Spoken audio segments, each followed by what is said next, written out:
Jalen Brunson has a new pick and roll partner, and his name is Karl-Anthony Towns. This could be one of the most important actions in the NBA this season, so let's break it down. Since he got to New York, only Luka Doncic has run more pick and rolls than Jalen Brunson. But Brunson's used to playing with a much different kind of screener than the one he has in Towns. Whether it was Mitchell Robinson, Isaiah Hartenstein, Jericho Sims, or Precious Achiuwa, Brunson's screeners rolled to the rim 76% of the time. That was the 19th highest rate out of 145 players who ran at least 500 pick and rolls over the last 2 years. Whether he was looking for his own shot, trying to find a teammate on the perimeter, hitting his man on the short roll, or throwing it up for a lob, Brunson's screener was almost always diving hard to the rim. But that's not the kind of pick and roll partner that he has in Towns.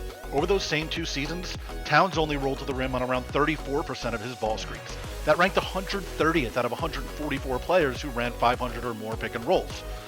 What does that mean? It means things are going to be a whole lot different. But the Knicks obviously know that, and they know how important it is to get this right, and they showed it during the preseason. Brunson and Towns ran by far the most pick and rolls during the preseason, 68 of them. The next closest pairing in the NBA ran just 42. And so far, the results for that Brunson-Towns pick and roll combination have been really, really good.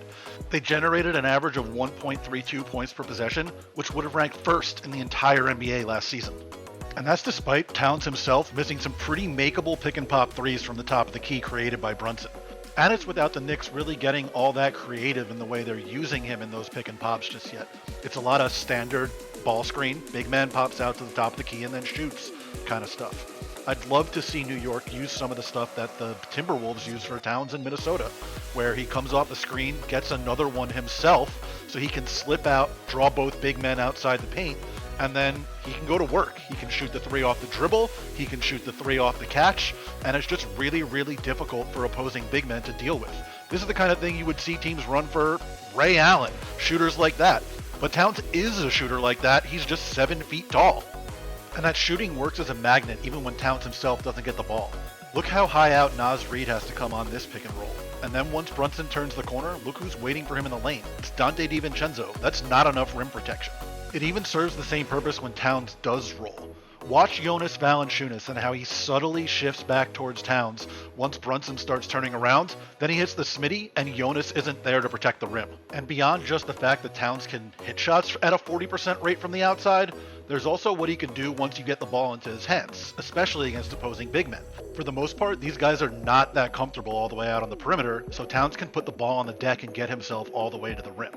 That, of course, throws defenses into chaos, which is when you start to get swishes.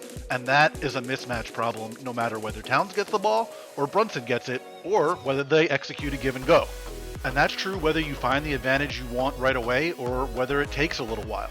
The Wolves switch this Brunson-Towns pick and roll, and even though Brunson doesn't get a look right away, now you have Gobert guarding one of the best ball handlers in the league on the perimeter. He doesn't get the swish with Naz Reid right away, OG Anunoby gets it on the other side, and he's able to take Gobert one-on-one for a pull-up jumper. And of course, you still can run the straight-up pick-and-roll stuff that you would run with pretty much any other big man. Towns is still a 7-footer who's a really good finisher around the basket.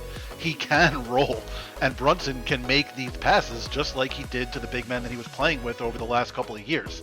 But Towns also gives you a little bit of the element that Isaiah Hartenstein brought last year, where you can get the ball to him on the short roll, and he can make plays there.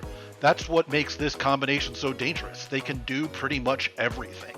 That's what we're going to see from the Knicks this season. Thank you for watching Last Night in Basketball. I'm Jared Dubin.